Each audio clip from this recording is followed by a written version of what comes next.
Right. So today I've invited Broderick, who is an expert in the NFT space. He's someone that is well versed with the blockchain, someone that advises venture capitalists on what to do in the NFT space. NFT basically is short for non-fungible token. And if you want to know a bit more about what exactly it does, that's what Broderick is here to do. But beyond that, what I'm really keen on us learning today is about how do we look at NFTs through the Christian lens. Like what use is an NFT for a Christian, right? And Broderick is someone who has cracked the code, and he is now using this non-fungible token as a way to mobilize missions, right? So that's quite interesting because it's something very fresh. If you look in like a lot of the news, there's a lot of things going on in NFTs. There's a lot of success. There's also a lot of failure. So people are really just trying this new technology out. And of course, we talk about the metaverse, which is Facebook's new greatest ambition. Like, what has it got to do with like missions? So Broderick will share a bit about these things. Broderick, are you there? Hey, what's up? Yo, right. Hey, great. Okay. Yeah. So without further ado, I'll just begin with prayer, and then I'll just pass the time over to you, Broderick, and then you can take it from here. Right. Heavenly Father, thank you so much for this evening where we can learn about the latest tech developments and how we can harness it for the kingdom of God. I pray, Heavenly Father, that you be with us and that you inspire us. I pray that you give us the creativity to know how to harness technology for the sake of your kingdom and to bring a gospel to the places where it's unreached.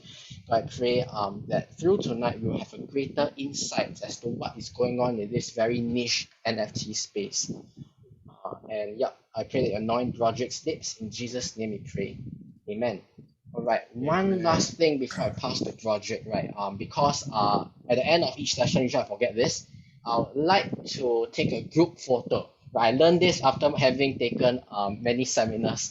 Like we should take a group photo towards near the start, right? Because then you get to see most people before they start leaving. So may I request, if it's possible, for us to turn on our cameras so that we can smile and we can, yeah.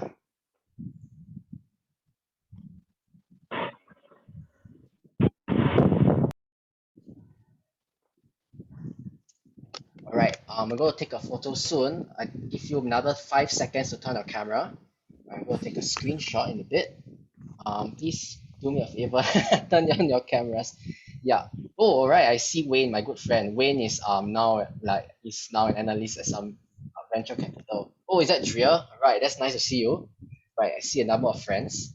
Okay, I'm going to take a screenshot in a bit. Someone turn on the camera, but I think you covered your camera. Yeah. All right, go take a screenshot. Please smile. You might not know which screen you're in.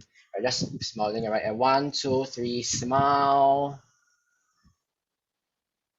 Right, hold on. I need one more person, and I'm going to go to the next slide. Please smile. Right, 1, 2, 3, smile. All right, that's great. Okay, thank you all so much. All right, so now I'll pass the time over back to Broderick. Like that, right? Right. Okay. Yeah, what's up? Let me give you the co-host so you can share your slides if any. Yeah. Hello. Hi, everybody. Thanks for taking time to hang out with us today. My name is Broderick Sim. Thanks for the invitation to come speak. I want to start with something funny. So let me try to share screen, and then hopefully it is kosher. I have not pre-vet this content, so I hope you're not offended if there is vulgarities. I hope there isn't. I think there isn't, but let me just share the screen. All right. So this is Pagapas. He's a comedian, very unkosher comedian, but he did a really good job with this. To get you on this project, bro, you see this, bro? This is the half ape, half unicorn, bro. Minting on the 8th of November. You gotta get on the Discord, bro. Get on the Discord. This is about investing for the metaverse, bro. Wag me! You know Wag me? LFG, rocket emoji, rocket. We are gonna make it, bro. Wag me! Bro, I'll put you on the whitelist, bro. Bro, this is an investment, bro. How much money I've earned from this? Not yet, not yet. I got the roadmap right here. Follow the roadmap, bro. Can you help me buy nasi lemak? What's the floor price? Bro, this guy, bro, 20 years old, bro. He 20 years old, 20 million. Bro, this guy, yesterday, take photo of himself. One whole year, take photo of himself, millionaire. Bro, read the roadmap, okay? Minting, get on the whitelist. Bro, you bought already, Hey, what's the floor price? What's the floor price now? We lost money, Gas fees. Sorry, bro, I lost money not because... How do you So yeah, this is actually right incredibly accurate of the NFT market right now. And this is really how we talk. I think it's very funny and it's also very sad. I'll explain a little bit about the context later on. Yeah, so let me just share my screen so we can get started. Once again, thank you everybody for coming. Whoa. Okay, enough funny stuff. Let me put that aside. Yeah, okay, let me share my screen. Hello, everybody. Welcome to the talk. Just a quick introduction about myself. I'm Broderick, and IGN is Taco Cat. Sam, I'm so sorry. I entered the chat as Taco Cat, and then you couldn't find me. I'm so sorry about that. Yeah, because usually in the space we don't usually dox ourselves for all sorts of reasons, because it's easier to find us. It's more memorable to be Taco Cat, and yeah. Anyway, I will soon be doxed, so that's okay. I'm a Web3 consultant, meaning that I help brands and organizations come on board the Web3 space. So usually they pay me a fee, and then I have a conversation with them, and then I help them understand and integrate their business, or their organization, or their church, or their charity into the Web3 space. So when it comes to churches and charities, I don't charge a fee, it's $0, but for everybody else, there's a fee, and yeah, I'm available on LinkedIn. I'm an NFT fund manager, so this is something that I do privately with one of the exchanges that is based in Singapore as well. So I manage a portion of their fund, and I work specifically in the NFT space. So there are people working on the DeFi space, and there are people working on the crypto investing space and the VC side of things. But on my end, I hold the NFT portfolio. So I manage the NFT portfolio, and specifically that. I'm also the founder of MissionDAO, which is something that I do for fun, as a service unto the Lord, not something that I do for an income, but it's something that is my it's my service unto the Lord. It's the way that I serve, and I'll talk a little bit more about MissionDAO later. But what I really want to explore today, what I really want to take time to talk about today, is actually to just give you a very quick crash course on what an NFT is.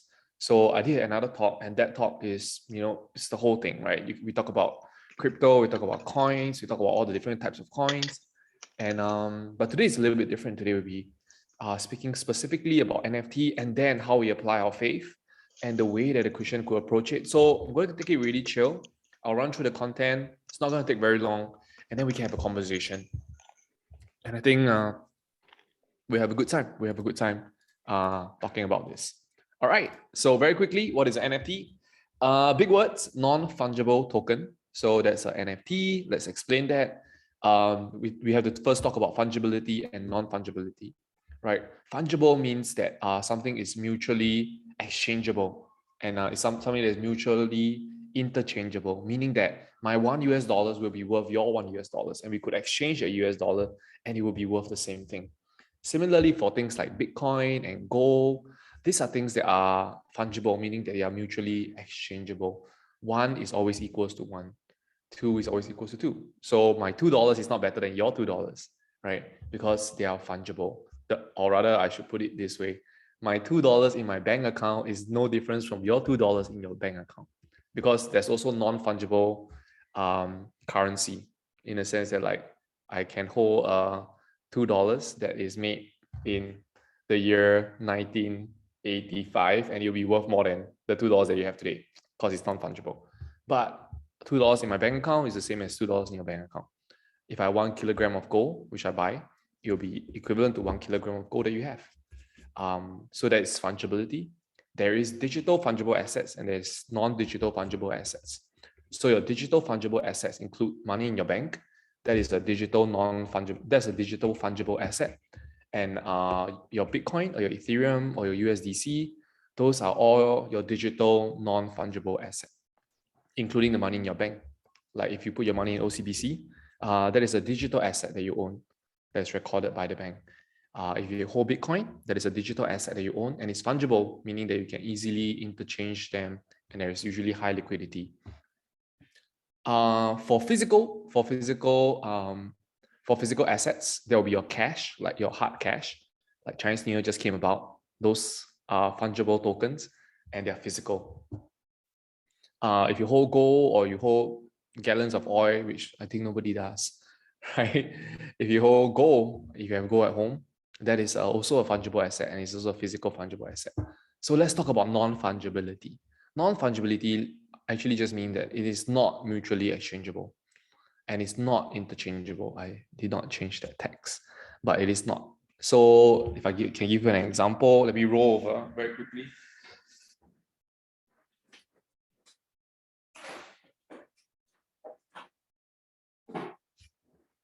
I have two watches here.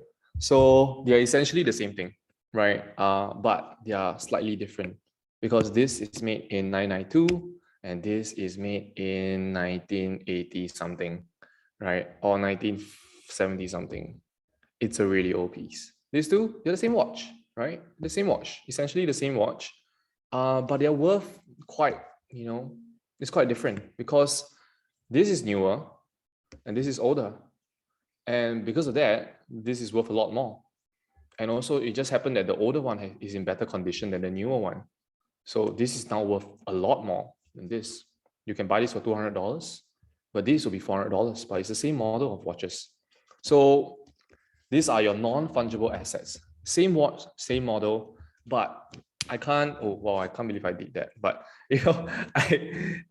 I wouldn't put the same value on these two pieces. Why? Because they are not mutually exchangeable, because this is older, this is not as old. And because of that, they are non-fungible, they are not exchangeable. So that is how we understand fungibility and non-fungibility. The house, let's say I stay in the house, I stay at level 2, right? This house, right, is not the same value as the guy who stay upstairs. According to HDB, it costs $10,000 more if you want to stay one level higher. Which now that I think about it, I would pay $10,000 more to stay at level 3 instead of level 2, right? Let's talk about digital assets. So a CryptoPunk, which is one of the more popular NFTs, is not the same as another CryptoPunk. So they are quite different. They are not fungible in that sense. They are not exchangeable in that sense. They don't hold the same value in that sense. If you're an art buyer, you love art, you will understand that one Monet is very different from the other Monet, and they are never the same thing. So there is physical non-fungible assets like watches and art and houses, and then there is digital non-fungible assets like your CryptoPunk, your Cool Cats, your MapleStory character, and your land in Sandbox, and various other things which I'll talk a lot about in the next few slides. So I hope you guys understand this. This chart really helped me understand what is fungible and what is not fungible, and and the difference. So approaching it in this manner, you could see non-fungible tokens, NFTs, as something that is unique, something that is not exchangeable, and something that is just kind of like a standalone. It's special, it's different from anything else. So approach it in that sense and see it as art. And I think that will be very helpful for you as you explore this space. I'll move on. So a quick reminder, fungibility, non-fungibility, we spent a lot of time here. Let's move on. There's an entire average cumulative return 3 years and 5 years up. So this is 1 year, 3 years. Sorry. Is that me? I hope that's not me. Yeah, but anyway. Great. Okay, so anyway, let's move on. There is a bunch of different non-fungible blockchain assets. So I'll run through all of them with you, and I'll not take too much time. The reason why I want to run through you because blockchain assets, NFTs, is so much more than just a PFP, which you have seen on the news. You see like the Bored Ape, the ape, the monkey, and you're like, oh, that's NFT, and people sell that, because it's so much more than that. There is art, digital identity, membership access, media content, event and ticketing, which is a big thing, which I'll talk a little bit about later. Virtual land, fashion, gaming, proof of attendance protocol, domains, as well as governance token, which I'll share a little bit more about. But the first use case, one of the first use case for non-fungible blockchain asset is actually art. And these are digital art. So this is really, really interesting. So let me share with you. If you look at the screen, you would see that there's one piece of art right there in the middle, and that's Jesus, right? And it's done by this artist. His name is Andy Tong. So Andy Tong is an amazing artist. He draws for Marvel and DC, and he's the artist behind like Shang-Chi. So I really like those stuff, right? And he actually did an NFT collection on Jesus. It's called the Messiah. And he have a series of 10 images of Jesus. And this is one of them. It's called It Is Finished, and it's one of my favorite pieces. And I really like it because it is Jesus lah. And I think I like his art style. And these are like sketches that he did while he's in church. Like he would listen to a service and then he would sketch. And then this is one of the things that he sketched. I'm like, wow, so casual. I just sketched something like that. And this is actually an NFT. So if you jump onto OpenSea, you will be able to see one of these art, and you will be able to purchase one of his art. And and that's pretty cool. You can buy one of his art that is an NFT, and you can keep that art. If I'm not wrong, the IP rights for this art is that you have the right to display, meaning that you can take this art, print it out, and hang it on your wall, and there's no issue. You just don't have the right to commercialize this art. There are other projects that you're allowed to commercialize. So I'll talk a little bit more about that. That is the material use case, commercial use case of NFT. If you look on the bottom left corner, there is The Currency by Damien Hirst. It's one of my favorite art pieces. Damien Hirst is a legendary artist. I would say one of the greatest living artists in our generation, still alive. So Damien Hirst made this NFT, and it's really, really cool. It's really interesting because he have a physical piece and he have a digital piece. So this is where it's a little bit like scary, right? Because he said there's a physical piece that's tied to your digital piece. Both are existing at once now. But he says that when we hit July, when July comes by, you have to make a decision whether you want to destroy the digital one or you want to destroy the physical one. So he places people in a dilemma, and this is kind of like a great conversation starter. And it's the way that for us to think about NFT and for us to think about physical and digital assets and which one truly have value. So by July, people have to make the decision, will you destroy the digital piece or will you destroy the physical piece? So maybe we can get some engagement here, right? Just off the top of your head right now, before we continue on, right? Just jump onto the comment section, the chat section, right? And then type in, what will you do? Will you destroy a digital, the digital piece, or will you destroy the physical piece? So just jump on the chat, just throw it in. I think destroy the digital. I see destroy the digital, destroy digital. Destroy DD, destroy digital, destroy the digital piece, destroy the digital piece, destroy the digital piece. Awesome. So guys, just keep going, no worries. Rec, we are all anti-NFT. Someone say destroy the physical. Yeah, okay, cool. All right, cool. So this is remember what you say, okay? Remember what you say, because when July comes about, you would see people caught in a dilemma. They will struggle to decide, should I keep the digital piece or should I keep the physical piece? And I'm one of them. And my bosses, they're all one of them, They're all thinking, oh no, what do I do? Do I keep a digital piece of this legendary artwork by this legendary artist? Or do I keep the digital one? So something to think about, all right? So art, this is great conversational starter. He sold the art at 2 Ethereum. So that was $10,000. Currently, it is worth 5 or 6 Ethereum, which is $30,000. So it appreciated drastically because that's what art does, right? Art make you have conversation. Art make you think. Art make you feel things. So okay, I'll move on. Okay, I can talk about this for the whole night, but I shouldn't. So there's digital identity. These are other things as well. One of the ways that the NFT world and the metaverse world works, right, is that people look at your profile picture, right? They look at your profile picture, they see what club you're in, and they decide if they want to do business with you based off your digital identity. So let me give you an example. I do business in the NFT space. So if you look to the top right-hand corner, you would see this Kaiju King is a dinosaur, right? It's a dinosaur JPEG. What happened is that I have, created some form of reputation within the community, the Kaiju King community, that I am someone who is reliable. I'm someone who is a great analyst. I'm someone who is able to provide good information, that I started to build trust. So trust is then placed on my Kaiju King. And because of that, I'm able to launch a new project. So using the influence that I gain as a Kaiju King, I launch a new project.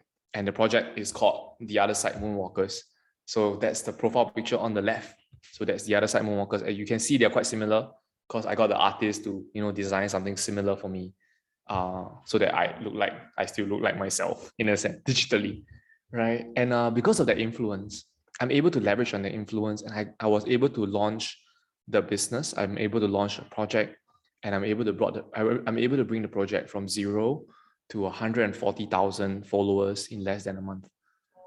And it's all influence that is given to my Kaiju King.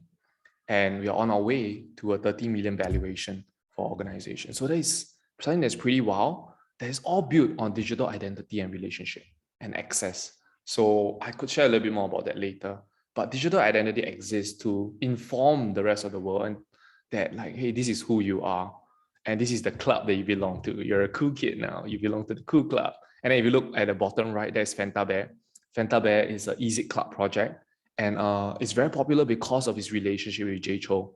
So Jay Chou, Zhou Jielun, right, is one of the Taiwanese singer, big guy, quite popular in my days lah. What he does is he's actually in the Fanta Bear Discord, and you can chat with Zhou Jielun if Zhou Jielun is around. And what happened is that if you have a Fanta Bear, you have access to Zhou Jielun. So I have a Fanta Bear, and I have access to the club, and I'm able to give one of my NFTs to Zhou Jielun. So it's all relationship, connection, and all that. So digital identity is a big thing. This will be the main form of NFT that you see around. You look at Instagram and you look at Facebook. These are the things that people talk about. The Bored Ape, that's a digital identity. If you have a Bored Ape in the metaverse and people can validate that it is you, you have a lot of voice. When you do things, people listen. So it's a little bit interesting like that. So there's also membership access where you buy a token and you join a club. And if you're part of that club, you have more opportunity to make money. You have more opportunity to connect with people. So it's like joining a digital country club. So that's the way that we see buying the blockchain asset.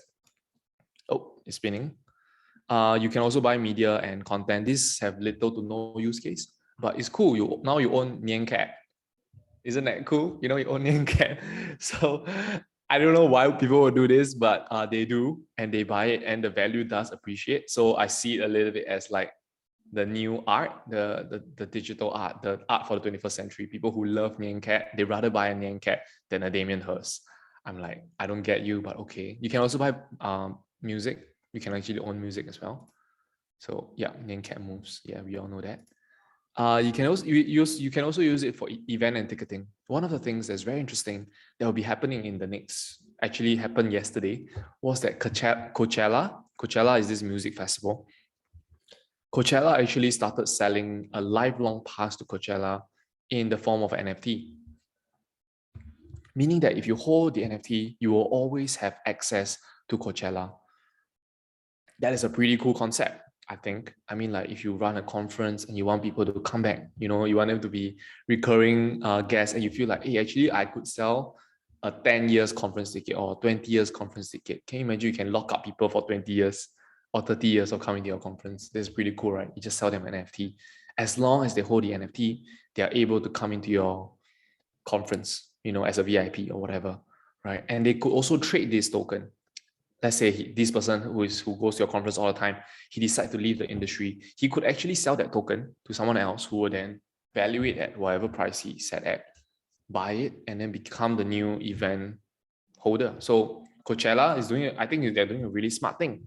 This ticket is going to go for $20,000 at least, because it's a lifetime access to Coachella, which is not easy to get to. Virtual land and wearables. So these are games. It looks like this on my screen, but actually if you go into the game, actually own a physical space, a digital space in that game. You can put all sorts of things. I like to see this as Orchard Road Presbyterian. You know, Orchard Road Presbyterian is the church that is at Dobby God. Every time you drive past, you will see they have this giant signboard, and then they have this like cheesy Christian meme content, which is actually awesome because it's a conversation starter. Like you drive past and it's like, is the end game, but it's not the end game with Jesus. You know, something like that. It's always something like some movie reference or some COVID reference. And I love it. And I think it's hilarious. And but this is them making a mark. This is them creating conversation. That is them putting the name of Jesus out there. Right. If you drive past town, you will see a giant cathedral, and it's St. Andrew Cathedral. And that's an awesome thing because like that's a huge church right in our city center, right next to Parliament. And I was talking to a pastor recently, and he was sharing with me that one of the things that the early missionaries, what they do is that when they move to a country, right, the first thing they do is they buy the land. They buy land. They buy land so that they can build a giant church at the city center. Yeah. So this is to give them. Sorry. Let me see who that is. All right. Sorry, I'm easily distracted, guys. I'm like terribly easily distracted. I'm like one of those guys that cannot pay attention in class. Yeah. So that's what the early church. That's what the early missionaries would do. Yeah, they would buy a piece of land right at the city center so that they could have influence there, so that they can, get people there, so that they can reach people from the city center. And the pastor asked me, why haven't you buy a land in Decentraland yet? Then I'm like, oh no, I'm sorry, I don't know what to say to him because like I procrastinated all the way when it was $400 and now it's 400,000. I have not bought a land to to build a cathedral inside yet, but maybe it's something that we can do, together. That would be quite cool, having a cathedral in the metaverse where people can walk in and experience the presence of God. That's something we can think about, talk about, and dream about. People use it for fashion as well. So this is all the use case of NFT again. This is not exhaustible. Recently, Adidas, let's see if there's a video. Oh, there's no video. Recently, Adidas did release an NFT. And this NFT actually entitled you to 4 physical merchandise. And of course, these four physical merchandise will be like super exclusive, right? Super, super, super exclusive. Like you can only get it like from them, that kind of thing. So that's Adidas. And that's something that they're doing, where you can claim physical merchandise. And I thought it's quite an interesting way for them to interact with the community. It's an interesting way for them to get into the community. Recently, Adidas and Prada also did an NFT together, but this time it's not tagged to a physical good, which is sad, unfortunate. I wish they did something like an Adidas, Prada NFT that give you a physical merchandise, but I was wrong. They did not do that. This is really interesting. Yeah, let me move on. Gaming, people use NFT for gaming as well. I think some of you might be familiar with this game called X Infinity. I myself, I'm a big Axie Infinity proponent. I started playing Axie in May. And from May, right, I started building my team. I started making money. I started building many teams. And at the end of I think by October, me and my friends, we actually hired 200 Filipinos from the Philippines, and also someone from El Salvador, and someone else from India, and someone else from Malaysia, but mostly from the Philippines, right? We actually hired up to 200 of them. And what we did was that we gave them a job, and they actually, at that point, they were earning much more than their regular salary. So that was pretty cool. Because we bought this NFT, because we allowed them into the gaming system, they're able to make a living for themselves. And I thought that was super meaningful. So even until today, it's running. But of course, the dynamics have changed. The prices of the token have dropped quite a lot. But they're still playing, and they're still getting like a side gig, kind of like side income, which is still good money for them. And then for our end, what we are doing is, or rather on my end, what I'm doing is that I'm actually not taking any money from that endeavor now. And what's happening is that I'm just kind of like just giving everything away. But they get to keep their job, and they get to keep, playing, and they get to keep earning money. And I thought that was a pretty awesome thing. Yeah, so that is gaming, and it is going to continue to grow. I think that the year 2022, you will see a lot more NFT games, a lot more conversations about NFT game. and you'll be quite interesting journey. POAP is quite, I would share a little bit more about this use case for youth ministry and for children's church later on. If someone is interested, please just ask me about it. But basically, it's proof of attendance protocol. What happens is you collect badges. These are almost free. These NFTs are almost free, right? You collect badges, and these badges have digital access, and you can have it on the blockchain immutably. Yeah, it's quite cool. Domains are things that you can buy actually online. You can buy TacoCat. I bought TacoCat.crypto. So if anybody want to buy over that domain from me, it's really cool. You can send me money. If you want to send me money, just type Broderick.eth. You can actually reach my account. Domains are up for sale. So if you have not bought your domain, I'll recommend that you buy your own domain really soon. And DAO governance token. So this is a new form of governing. This is a new form of organizational setup. I would say it's not new because it's quite ancient. Actually, it's quite biblical. The DAO setup is quite biblical, so I'll share a little bit more about that later. But it is a new setup in quite a capitalist world that we live in. It's quite interesting. I'll do a deeper dive into it. DAO. So what is a DAO? A DAO is a decentralized autonomous organization. What does it mean? Decentralized means that power and decision-making authority is actually distributed. So this is, opposite of centralized, meaning that like all decision is made on top. So like, let's say I'm the CEO of McDonald's, right? McDonald's have all the powers on top. And because of this, we actually do see quite a lot of abuse of power in recent time, which I'll share a little bit more about later. But when it comes to decentralization, it's kind of opposite of what we're used to. Most of the organization, most of the companies that we work for, they are centralized organization, meaning that there's a boss which delegate power to a manager who manages us. So that is most of the organization. But a decentralized organization literally means that there is no boss. There is no top honcho, but rather power is decentralized among the people. So that's quite a radical way of doing things, and also incredibly biblical. And also, so decentralized autonomous organization. Autonomous means that it have its own law, meaning that for a DAO, usually how it works, right, is that it's governed by a smart contract, meaning that all of the laws of this DAO is written into the contract. All of the laws of this DAO is written, and then it's governed by that, and it's not governed by any external circumstances. So there's a DAO, decentralized autonomous organization. Pretty interesting. I hope it's not too philosophical, but I could explain a little bit more use case later, and the way that MissionDAO is set up and how we operate ourselves, as a DAO. So how does it work, right? A DAO will have stakeholders. These stakeholders will hold tokens. These tokens are stakes, right? And they are used to vote. So everybody kind of have a voice.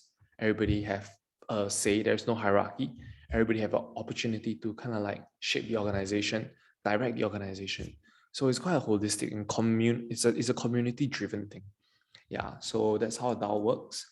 As opposed to centralized organization, which have its perks, which I'll talk about. So these are your centralized organization, OCBC, JP Morgan, so on and so forth. They have great advantages because it's super easy to implement common policies and practice. Whereas in a DAO, it takes some time because there is time to deliberate, there's time to think, there's time to discuss, then there's a time to vote before we implement something. Whereas like if you work in a centralized organization, decision-making can be, especially when it's urgent and important, decision-making can be made in a very, very quick succession. For centralized organization, it's also easier to coordinate and control from the center. For example, your budget. You could give out money, you could set up a new shop if you're a McDonald's very quickly because you have the assets already. And because you're so big, because centralized organizations are usually quite big, they have the economy of scale. Yeah, and because they're so huge and they have so many manpower, they have actually quite a better use of specialization, meaning that a food scientist will be very, very useful in McDonald's, but he will not be spread too thin because he'll be in the food scientist department that work on food science. This is how a DAO is set up, and this is how our DAO is set up actually. Not all DAOs are set up the same way, but this is how our DAO is set up. These are some other DAOs that also exist. Popular DAO, BitDAO exists to make money. Beats DAO exists to collect more musical DAO, which is very fun. Decentralization is a DAO as well. Yes, it's a metaverse. It's a DAO. It's also a DAO. People who hold land and hold mana get to vote. They are like a city planning community. So it's a quite interesting way to organize a structure. Quite interesting way to organize a city as well. So Ztotes is my first DAO. Oh man, I wish I could spend more time telling you about the story about how I made money. But what happened was that I was foolish and I bought the wrong things. But I accidentally bought Ztotes, which happened to be a DAO, and I got to take part in a DAO, and that's how the idea of MissionDAO was birthed for. Because it's super interesting how like people make money, and people how people make money, how people make decisions in a DAO. For the example of Ztotes, it didn't really work out really well, right? Because what happened was that people are too obsessed and they didn't align to the centralized vision. The centralized vision of Ztotes was to buy more totes. Yeah, it's quite hilarious, but it didn't make a lot of financial sense. That's why it collapsed. It still exists today. And I'm still a part of it, and I still vote sometimes. Decentralized governance. This is the way that most DAOs are managed. This is the industry standard. This is the standard that we will be abiding by. MissionDAO will be abiding by. We have a multi-sig wallet, meaning that how do I explain this? Meaning that like we will put all our money into one account, but this account is only accessible when many people come together and sign. Yeah. So we have all the money in one account. It's not controlled by one person. Like for example, it's not controlled by me because I can just run away with your money, right? But rather it's controlled by 6 or 7 different multi-sig holders, and you require at least 4 of them to sign before we can make a decision. Yeah, because before we can release money. So it's kind of like security. It's more secure because it's less likely to a single man corruption. Yeah. So this is multi-sig, something that we use. This snapshot module. Snapshot is amazing because you could vote and you'll be fully transparent, meaning that you can see who voted for what, and you can see how much vote they have, and you can see the amount of vote. So it's a transparent voting mechanism, which is, in the nature of MissionDAO. So this is how the proposal look like. It's quite funny lah. They said, should we continue to buy for the vault for Ztotes lah? Like, hey, we have a lot of there's a bull run. Let's buy some totes. I voted yes lah. So I voted yes. Yes, let's buy more stuff for Ztotes. And then there are also smaller things like, let's hire Joan for marketing. Anyway, hi guys, Joan want to pitch a campaign to resurrect the totes. Because we died, right? So it's quite funny. This is quite interesting thing. The way that MissionDAO will be using it is also quite interesting, where we will vote for the missionaries that we want to give to, how much we want to give to them, and how the money is spent. Metaverse. Wait, are we good so far, Sam? Are we good? Yeah, chill. Yeah, it's okay. We chill? Okay, Yeah. cool. How are you, man? Me, personally, right now, Yeah. cool. Yeah, I've heard this probably the 3rd time. First we mentioned to Galvin, then I attended another talk. Yeah. But I think there are a number of people for whom this would be quite new and be quite disorienting lah. So if you have questions, right, just throw into the chat. I did see one question right there by Thaddeus. Yeah, Thaddeus, my JC classmate. Anyway, awesome. Later I'll answer that question because we do have a solution for that. Yeah. Right. Okay. Before that, if you're are lost, don't worry. You can get this recording, and there are also another talk that Broderick did, which you can send to you. Thereafter you can follow up, and then if there are any other things that we have questions about, I don't know, round 2, I don't know, see how. Yeah.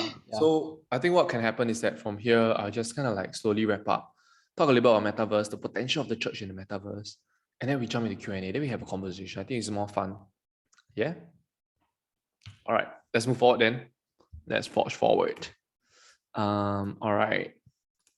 So metaverse is made of, let me see if I can jump back. Oh, metaverse is made of 2 words, meta and verse. So meta actually means beyond. So metaverse just means a universe that's beyond our own.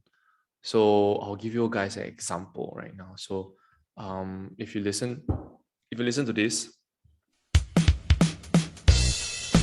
I hope you know this song. If you know this, you could help me out by putting it in the chat box so that I know that you're alive and awake, alert and enthusiastic.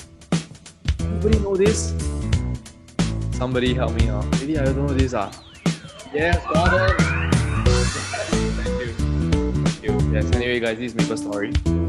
So MapleStory is my first metaverse, right? And I think it's a lot of people's first metaverse. What MapleStory is this game that's made in Korea, and when you were younger, when I was younger, 20 years ago, right, 15, 20 years ago, that this game exists. And what happened was that every day I'll go to school.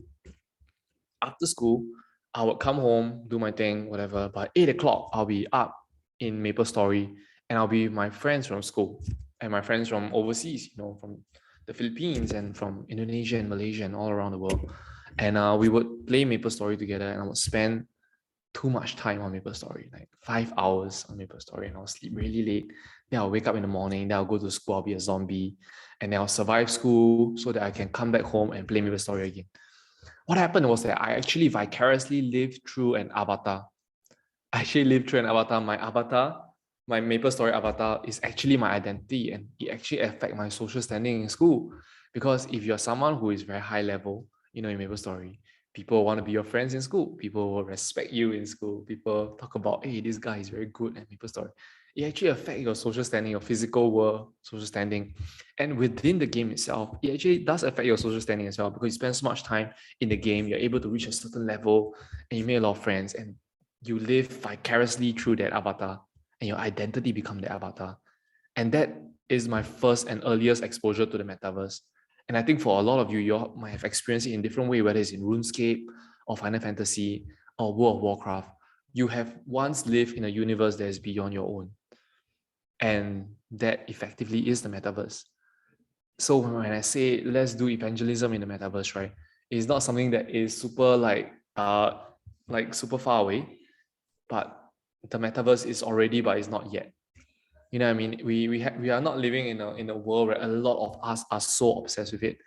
But as society grow and as we move forward, we will see more and more people being sucked into this metaverse world, which is super interesting in my opinion, because this have happened before in my time, where all the young people were in MapleStory. And what do we do back then? For me, I was young punk lah, but let's say I'm a youth pastor, right? I will be in MapleStory too. I'll make sure that I'm a very high level MapleStory player, so that when I talk, the kids listen to me, so that I can go on party quests with my kids, and then bring with my youths, and then bring them on quests, and I could talk to them and mentor them and shepherd them and walk a journey with them in their universe. That is what evangelism in the metaverse can look like and should look like. As VR continue to develop, we want to make sure, or at least MissionDAO, we want to make sure that we have a place in the metaverse where we can be there and have a voice in the life of the people. So this means extended research being done in the metaverse, acquiring land if we need to acquire land, acquiring avatar, building influence in this space, so that one day when the young people move in, and they will, one day, we can be there, the church can be there, the presence of God can be there, that people will be able to go in and experience the presence of God, experience the love of God, and be shepherded and be shepherded and be mentored in this space. I will talk a little bit more about the NFT space and how dark it is. It is very dark, incredibly dark, right? And how, because of this darkness, there's a great opportunity for us to bring light into that space. So metaverse, not a new concept, to be very honest. I think with this analogy, you guys will understand what exactly a metaverse is. And it's just a technological advance. There's a more technologically advanced version of what we have experienced before in MapleStory, World of Warcraft, or in RuneScape. It's just going to be a lot more real, and it's going to be VR integrated, meaning that people would wear goggles and it's more immersive. And that will be just a different kind of metaverse, but it's not a new concept. So people are going to go in there. Young people are going to go in there. My proposal is that we do something about it and we move in as well, and we love them. We go into that space as well and we impact them in that space. So this is the metaverse of today. There's Decentralization Sandbox. Facebook did this thing called Horizon World. So these are the new metaverse they are still developing. A lot of them are still in pre-alpha stage, meaning that either it is not very fun, it's not as fun as MapleStory, or if you have kids, Roblox. right? Roblox is also a big one. It's a huge metaverse. The kids go there every day and they hang out there every day, right? We just haven't found a good decentralized equivalent to these games. They are building it, and eventually it will be the thing. So it's all about preparing resources so that we can invade this space. Metaverse, yep. Oh, sorry, that music play again. Sam, do you want to do this? Biblical wisdom for investing? For investing, Or just jump to MissionDAO? just jump to MissionDAO. Just jump to MissionDAO. All right, give Yeah. me a moment. MissionDAO, guys. All right, let me play this. All right, cool. Jump back. Anyway, the whole talk about investing you can find online, and by it ends on this: the point of Christian abundance is generosity. Okay, cool. Let's talk about MissionDAO a little bit. MissionDAO, right, is a fully transparent and decentralized mission giving fund. Yeah, so that is quite explanatory. We are transparent. Transparent meaning that all of our transactions can be tracked as long as it's on the blockchain. It can be tracked and it can be seen. Every dollar that comes in, every dollar that go out, we are accountable for it in the sense that it's fully transparent. You can see the money is just right there, right? There's no running away or hiding money or stashing money away, but money is just right there in the mission giving fund.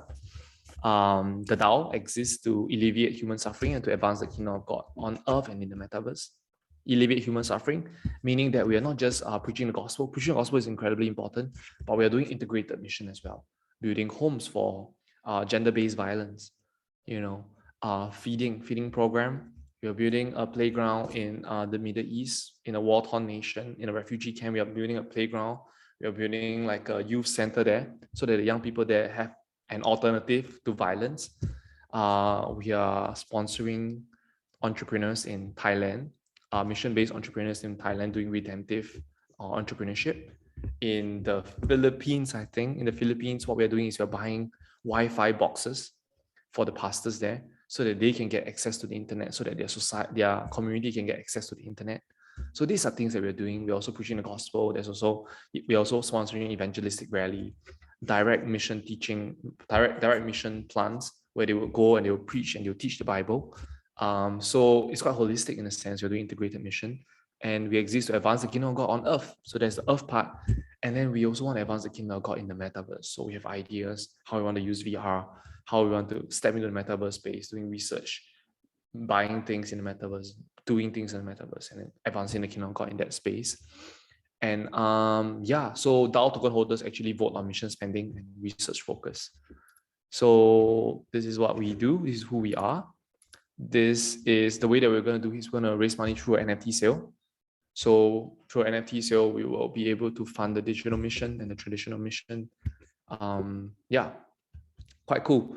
Just want to talk a little bit more about transparency and decentralization. We want to be transparent and want to be decentralized for two very, very important reasons. Because of abuse of power and misappropriation of funds. So in the last decade, the church had been plagued by these two things, right? That we have heard about in the news and social media and all that. We always hear about churches that have misappropriation of funds, or pastors that misappropriate funds, or charities that misappropriate funds. And that's a very sad thing, because these are people who are goodwill and they want to give money and they're very kind and they put money into somewhere, but then the money got misappropriated. Why? There's no transparency. Because there's a lack of transparency, resources can be moved around in whatever way they want, and nobody can question it because nobody is saying it. So that's the first thing. Transparency is really important. That's why we are building on the blockchain. The blockchain is fully transparent.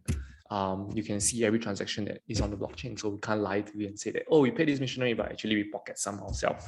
We can't do that. And secondly, decentralized. We know another thing that plagued the church is abuse of power, right? Abuse of power happens all sorts of ways, whether the pastor is angry or, angry to the point of violence, or, belittling other people, or, stuff like that. And usually that break the church, right? Or like sexual sin and all that. It all happens because of abuse of power. And one of the solutions that we hope works is that we're going to try to decentralize our authority, meaning that I'm the founder of MissionDAO. I am kind of like setting the lead for MissionDAO, and I have an entire team behind me, and they're amazing, amazing, amazing people. but we don't make the decision in MissionDAO. Whereas decision-making power for the mission giving fund is actually decentralized to the holders.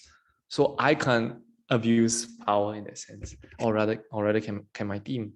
So in this way, we actually protect ourselves from abuse of power, and we protect ourselves from misappropriation of funds, or the temptation of misappropriation of fund. So that is why we want to be on the blockchain, and that's why we want to organize it as a DAO. So, oh my God, so cool. I just want to show you the artwork. I forgot I put this in, but this is one of the artwork that we are selling. It's done by this guy called Christopher Powers. And it's amazing, guys. It's amazing. This is the 7th day of creation. It is, you will take a while. You will take a while to look at it, see it, understand it, experience it. And, it's amazing. I really, really enjoy this piece. You'll hear more from Christopher Powers soon. I hope to do an IG live with him. He's a PhD student or PhD already, based in the United States, and like he does visual exegesis, and it's amazing, utterly amazing. This is how the way that our DAO is structured. Like someone will propose an idea, there will be an informal discussion, there will be a formal discussion, and then we'll get a community feedback from it before we go into a vote. So this is kind of like how the structure is set up, where everybody have a voice, everybody can bring out something. And we also will do our due diligence for missionaries and all that to make sure that the people we're giving to, they are legit, so proper giving structure as well.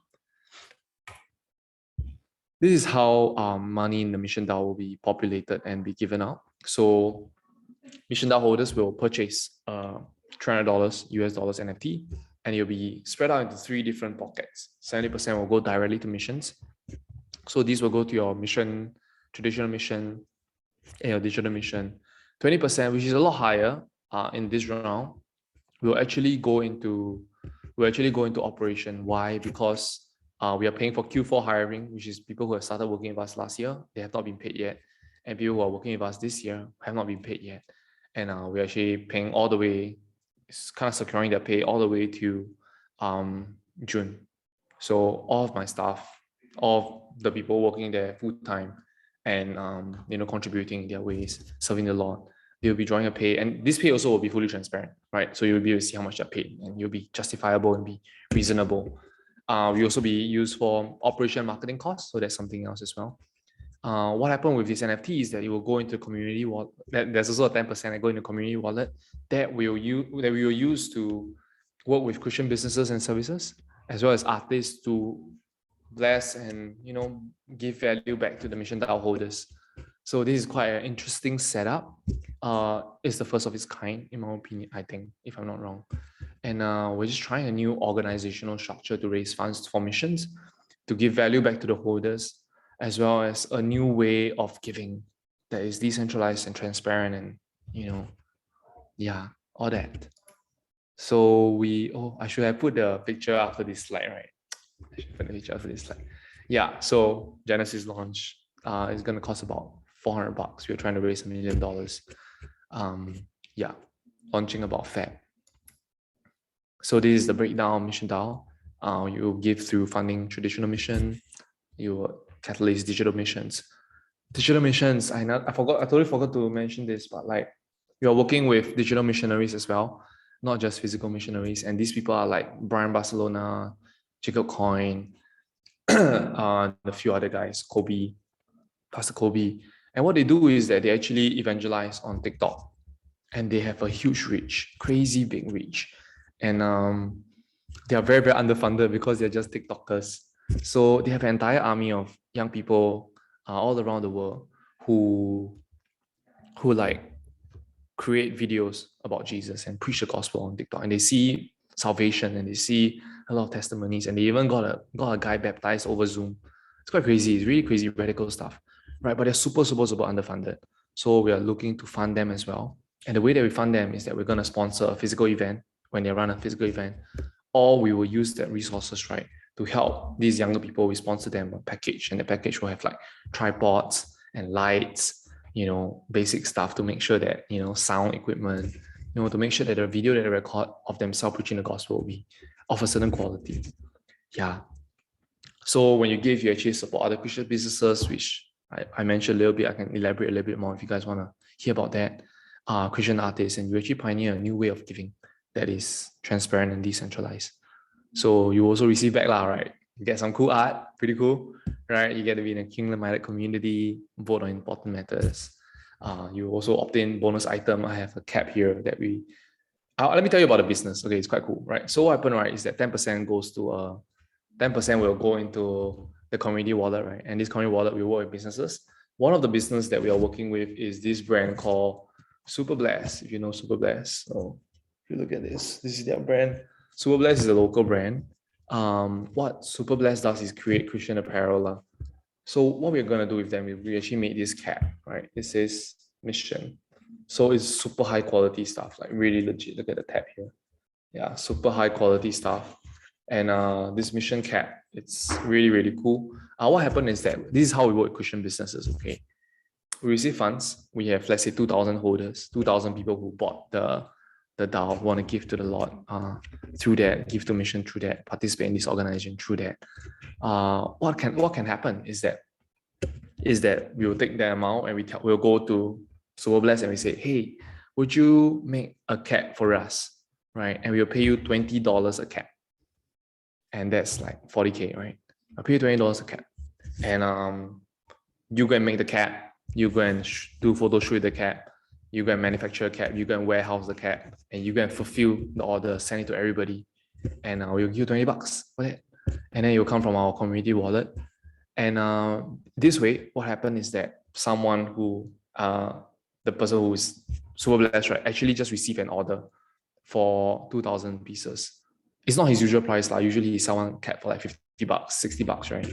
But this time he's only taking $20, but he get 2,000 orders, which is a lot of orders, right? Which is a lot of orders. And through that, we bless that business because we, gave that business. And the cap actually go back to our holder, and you go back to our holder as a $50 value. So that's like a win-win-win. The business win, the holders win, they get a cool cap. They're not looking to get anything. Most of them just want to give. And lastly, we win because the brand is out there. So the business get business, the holders get some caps. Pretty cool, really cool stuff. And we will continue to do this kind of collaboration with other businesses, bless them, also bless our holders. It's an ecosystem. Yeah. Oh, great. We are at the Q&A. Sam, how are we doing? I see a lot of messages, but right, yeah. Let me read. Joyce has been helping with sending a lot of stuff. Thanks, Joyce. Oh, okay, cool. And Jonathan also, your team. Yeah. What's Q&R? What's the R? Q&R is question and response, because not question. Yeah, not question and answer, because I don't have the answer.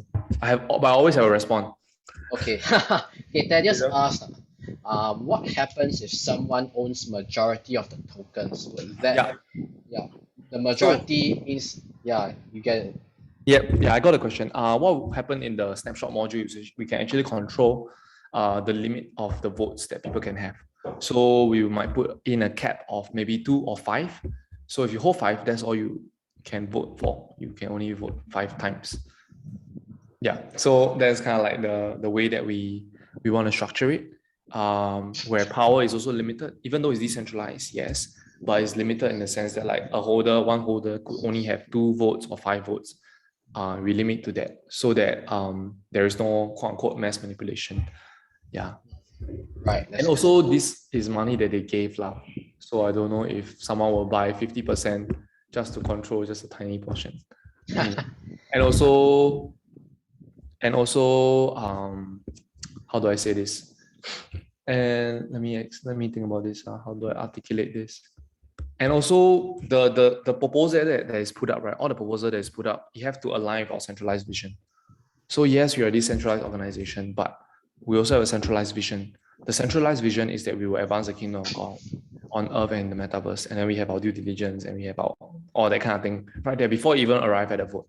So controlling votes is less per person. And then also, centralized vision. So people cannot just put out a random proposal and expect it to get passed. Right. I think another thing to know is that the MissionDAO is not an investment product, right?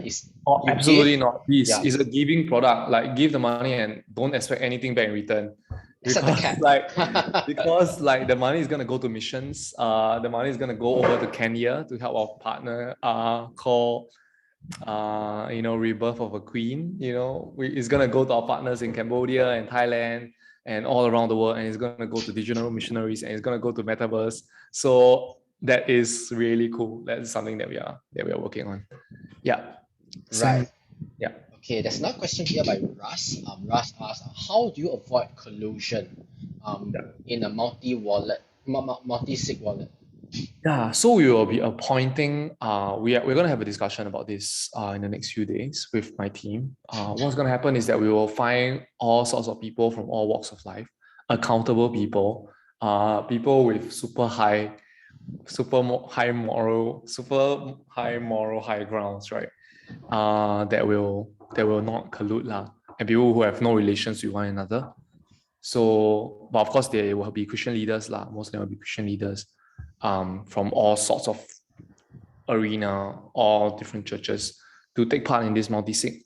And we tell them that no, it's a serving thing, it's a serving role, because we need you to help us govern this resources. If should anything not align with the centralized vision, then you don't sign, or like if there's suspicion on collusion, you don't sign as well. Yeah. So all right. Yeah, thank you so much for that. Right. And how do you buy this? Right. I think this is another question, right? There'll be a whole tutorial on how to buy it. Yeah. Someone asked, is it Ethereum, some cryptocurrency?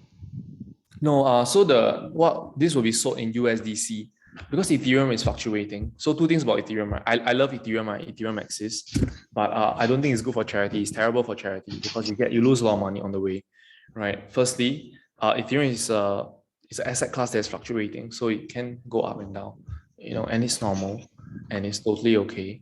But this means that it's a terrible currency for charity. It's a terrible currency for giving, because I give you this amount today, it might be higher tomorrow, it might be lower tomorrow.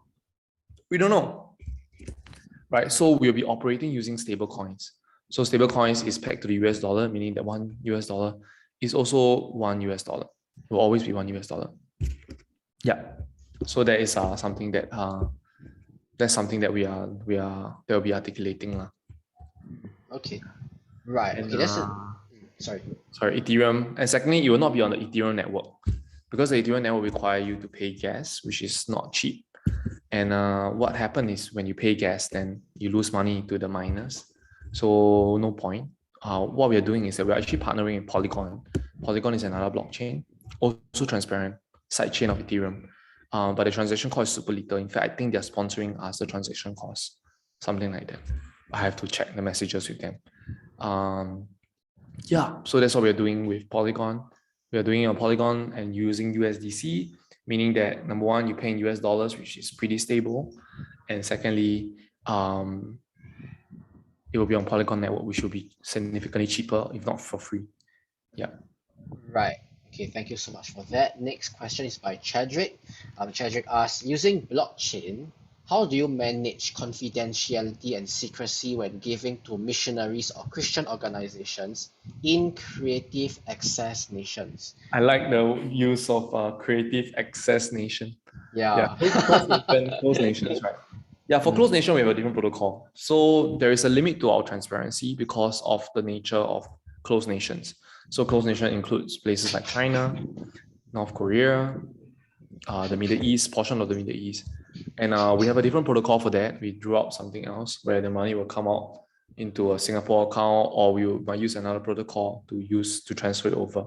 So there's a few other protocols that actually can hide things in the blockchain.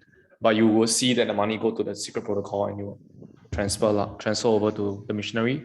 The missionary will then acknowledge the received funds, censoring out their wallet address, censoring out their location, and you might be able to send to them. Yeah.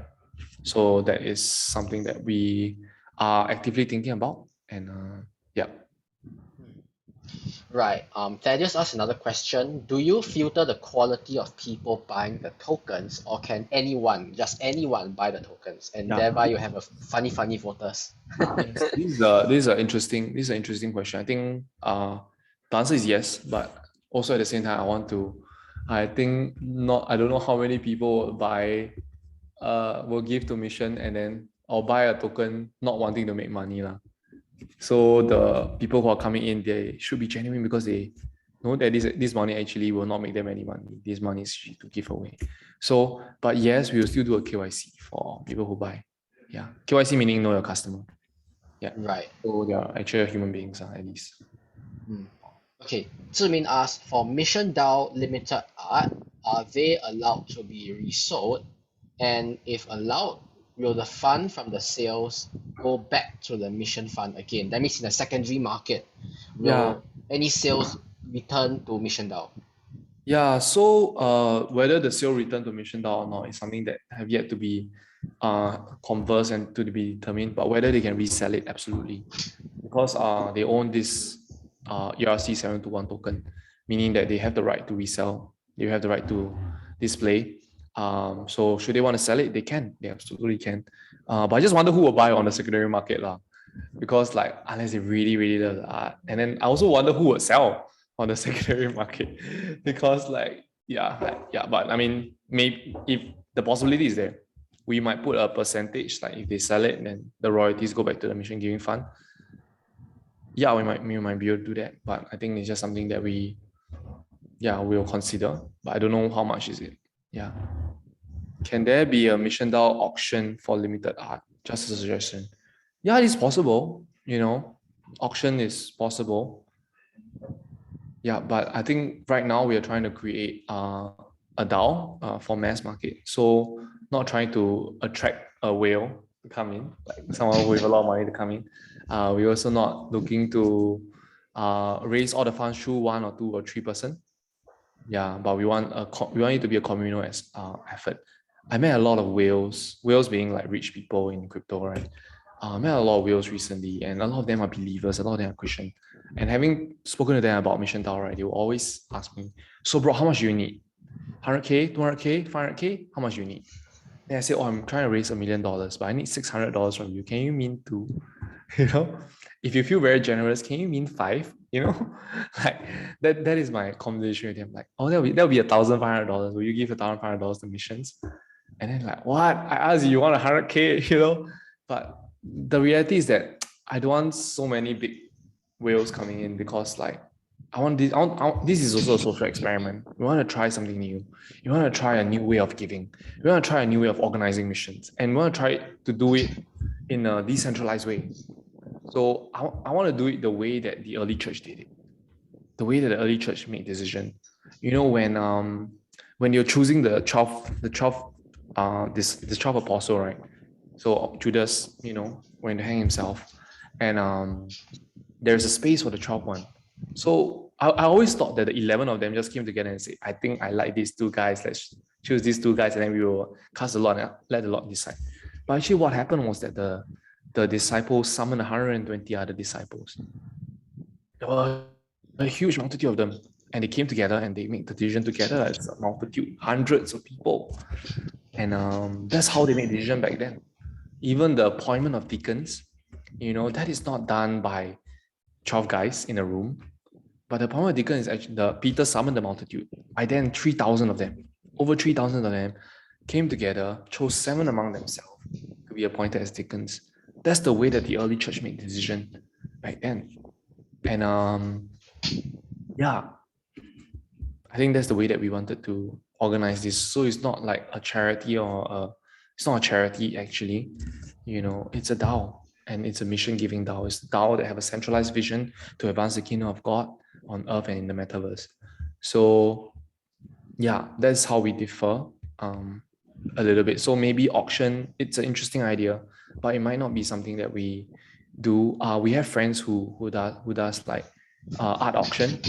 Yeah, we have friends who do like art auction and all that to raise funds for the church, and I truly respect that.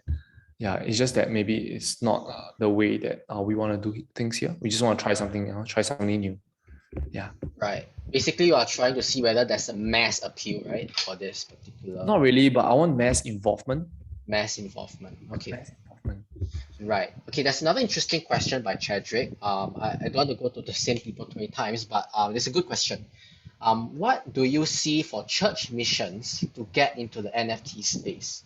Yeah, so for people who want to start, what should they do? I think, let me try to understand the question a little bit better. Maybe Chadrick, if you could turn on your camera and ask the question, I think that will be very helpful. Give me some context. Hi, Broderick. Thank you so much for sharing. I learned a lot today. I'm very new to this space. I want to thank Samuel for inviting me here. Coming from I serve in a church, right? As a pastor, I'm in missions department, and so we want to see, if right now what you're presenting, what do you see church missions being able to get into this space? If we talk about progressing, you talk about metaverse today, and I know that the church at some point will need to look at some of these things, right? So what would you advise church missions if we want to move forward from what we're doing right now to progress forward? Okay. Or what do you even see? I mean, you already started this journey. Probably you would probably have some vision of what the church will look like in the future. Thank you, Chadrick, for that question. Thanks for clarifying. Let me first say that the NFT space right now is very dark.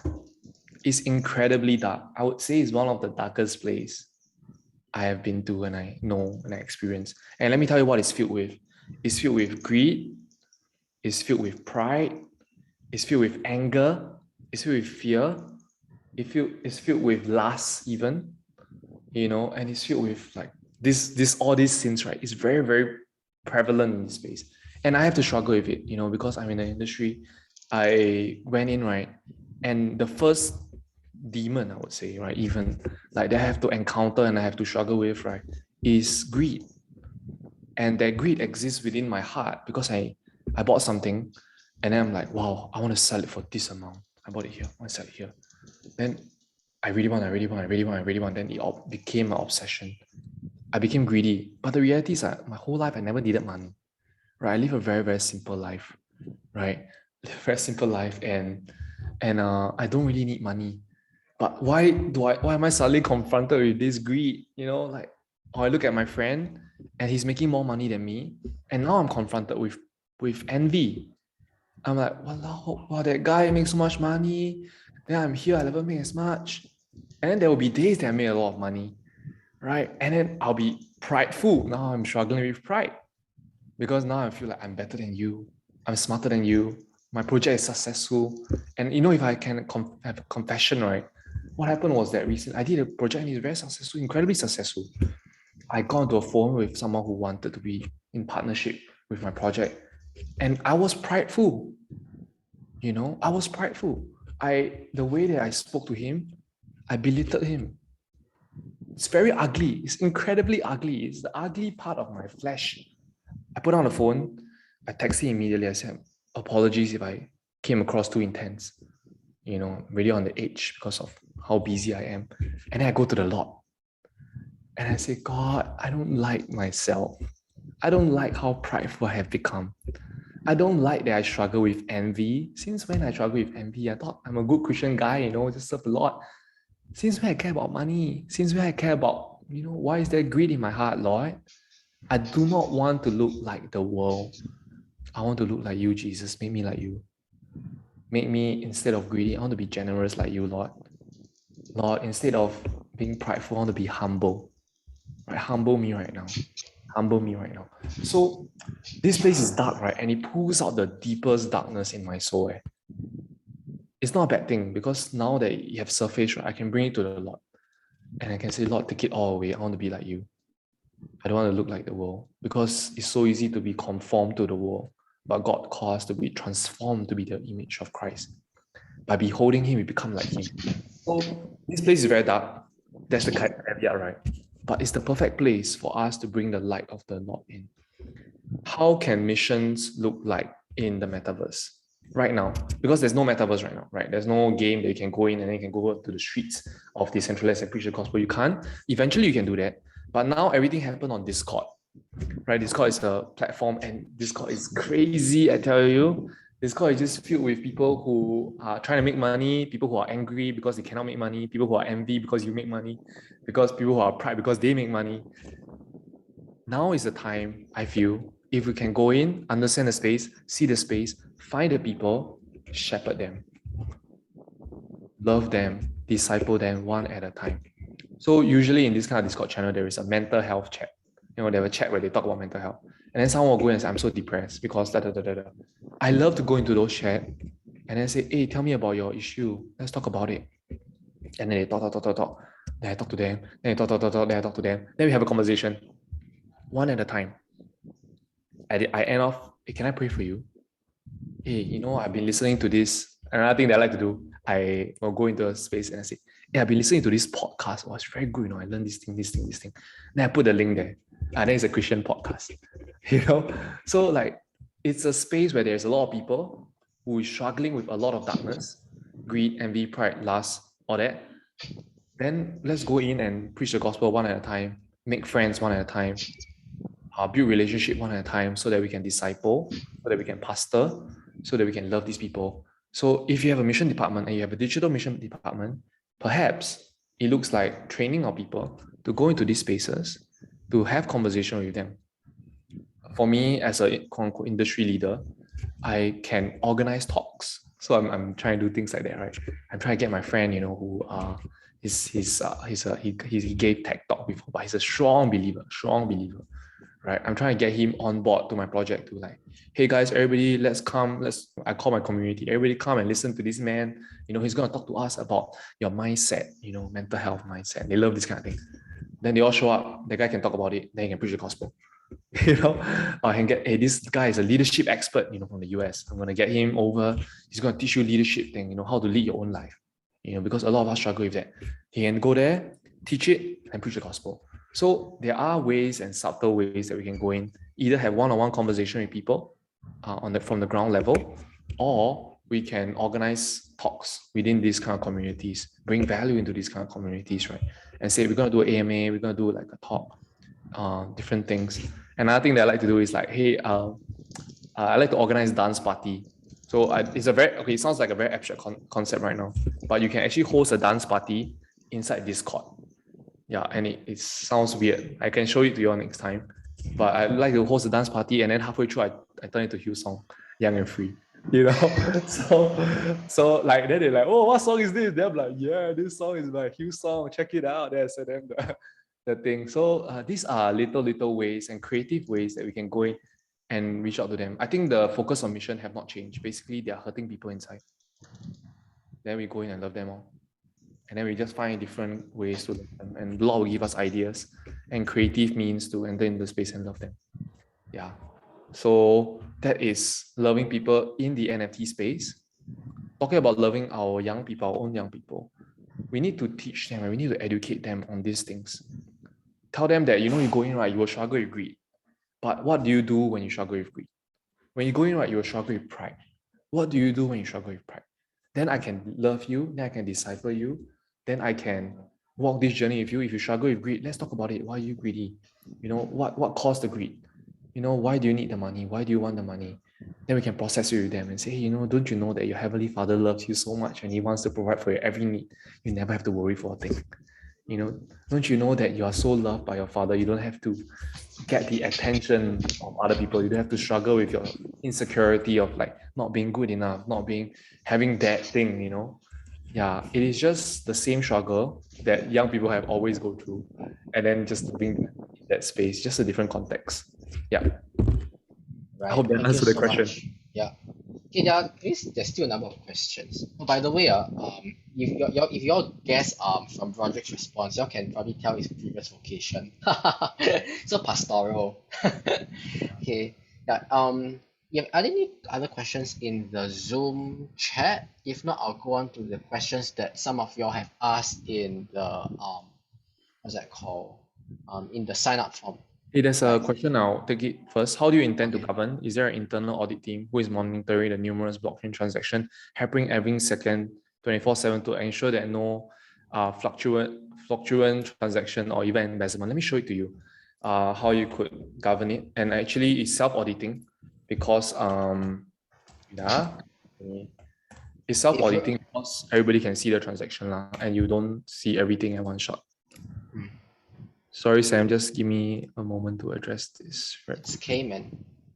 All right, Jenny. So if you could look at my screen, this is Etherscan.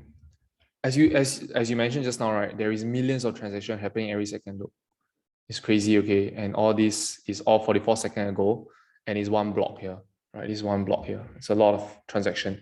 But what will happen, right, is that we will provide the MissionDAO address, right? So we haven't bought the domain yet, but it will be addressed lah. So it can look a little bit like, let's say I search for myself.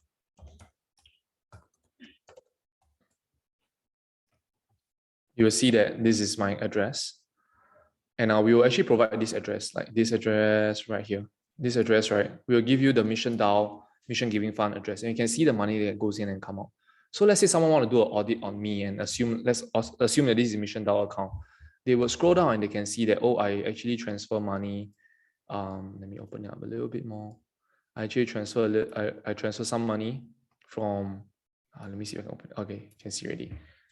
I actually, like 1 day ago, I transferred money 1.3 ETH to another account, right? And then I minted this thing and I did this and I canceled order and I sold something and then I bought something and I minted some things. And you can see all my transactions, but it's not all the transactions in the world, but it's just transaction that is limited to my account. And you can see that I'm currently holding 0.5 Ethereum here. Yeah. So let's say, right, let's assume that this first transaction, this is the MissionDAO wallet and it's giving to a missionary and then it's transferring 5,000 USD or something like that. You can click here and then you can see, oh, look, the money actually came in. There's a transaction from this MissionDAO account to me for this amount. Yeah. So this is the stuff that you can actually kind of like look at. You can see what happened here and there. So it's self-auditing in the sense that anybody can access this and see this and read this at their own time. Of course, we will still articulate that, hey, we transfer this money, check it out, this is the transaction amount. And you can't run away from it because like they can always go back and check the hash and they are able to find the transaction. So it's not just, it's not looking at the entire blockchain at one time, but really focusing on one account at a time. So hope that answers your question.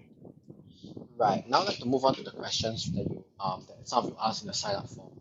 Right. How do I reconcile the intangibility and the web of darkness for NFTs with the Bible? The intangibility of and the web of darkness in NFT. Yeah. So I think the same question can be asked about the internet. So how do I, navigate, the intangibility of the internet and the Bible? And the reality is that we just have to treat it as a digital asset class, meaning that we were fearful of the internet when it first began because it's so intangible. But the church eventually learned how to leverage it, right? The church eventually learned how to leverage internet and then use it to preach the gospel and use it to host, conversations like this. We can only host conversations like this because of the internet, right? So similarly for Web3 and the blockchain, right? There's still a lot of emerging tech. If we understand the emerging tech, we will know how to leverage on them for the gospel. We will know how to leverage on them for building communities. Yeah, so I think it is dark, absolutely. But at the same time, it is incredibly useful, as the technology itself. So the two use cases that I have applied in MissionDAO is transparency. Secondly is decentralization. So that's the two use cases, but there's a lot more use case. There's a lot more use case on the blockchain that, if someone will go in, study the space, see the space, you would feel like, hey, I can actually do this. It's quite cool, I can actually do this for the Lord. Yeah, it's a double-edged sword, Gordon said, like any form of technology. Can I tell you that the number one use case for the internet, right, when it first began was actually porn, right? And I can tell you that today, right, one of the top use cases for VR, Oculus and all that, is also porn, right? It's a double-edged sword. The internet is used for porn and also the preaching of the gospel. VR can be used for porn and also the preaching of the gospel. But nobody have done anything to preach the gospel using VR yet. And we need to move and we need to build. And I have great ideas about building preaching the gospel in VR. Can you share that one? Really? Share that one? Yeah. So VR is super immersive. If anybody have experienced VR before, there is two use cases of VR now: gaming and porn. just straight up, right? To be very honest, this is just the two things. Maybe the third one is watching movies, watching 3D films, right? But gaming is the first one because you know they play Beat Saber and all that kind of game. But can you imagine putting on the VR goggles, right?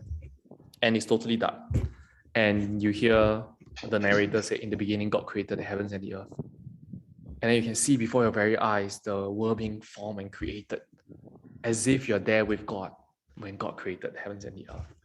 And you are able to stand there when see Adam and Eve, you know, and the temptation scene and the exile scene, and you are able to stand on Noah's boat as the earth began to be flooded. So it's an experiential biblical experience. It's super immersive. And imagine standing at FS Damim, and you look to your left and that's David, and you look to your right and that's Goliath, and you can hear the exchange. And you can see the rock fly and Goliath falling right in front of your face.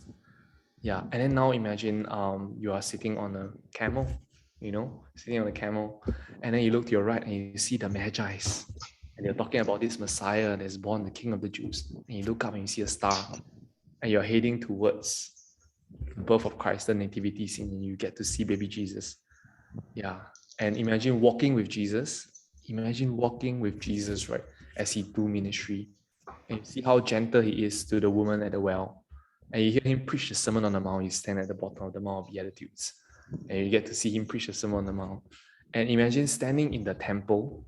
And imagine standing at the temple. And then the Pharisees brought the woman caught in adultery and threw in front of him. And then he said, "He who is without sin, let him cast the first stone." And you can hear all around you, the stones start to drop. And when you look around, everybody starts to leave. And it's only Jesus and the woman. And you get to see him be so kind and be so gentle to say, "Woman, where are those who condemn you?" And she will look around, there's no one. And Jesus will say, "Neither do I condemn you, go and sin no more." And you can walk with him down the Via Dolorosa. And you can watch him die on the cross. And now imagine I have this VR headset, right? It's crazy, eh? This VR headset, right? I can load this film inside. I can dub it in another language, whether it's Arabic or Japanese or Korean or Thai, and I can send it to my missionaries overseas. And I can take this VR headset, go to the street, set up a booth, you know, get people to play games, and then show them this gospel film in VR. It's immersive gospel film in VR, and then have a conversation with them after that. This is the new medium, and this is the new way for us to preach the gospel. We have used words, we have used spoken word, we have used written word, we have used art, we have used music, we have used preaching, we have used radio, and we have used movie, but we have not used VR. So the technology already exists, and there are artists who are able to do this already. So I thought, you know, once we raise the funds from the MissionDAO, one of the first few things I want to do is to create this gospel film in VR, immersive gospel film in VR, so that we can put this film right up onto the blockchain so that it's immutable. Anybody can access it. I'll open galleries in the metaverse, whatever is Sandbox, Decentralization, whatever, right? People can go in, press start, and watch the experience. Yeah. So, yeah, that is VR, how we can preach the gospel using VR. Right. Okay, one last question. Before we are running over time already. How far will NFTs and the metaverse be adopted or integrated into our mainstream society? Is it just some fringe technology, or will it become integrated with everyone's daily life?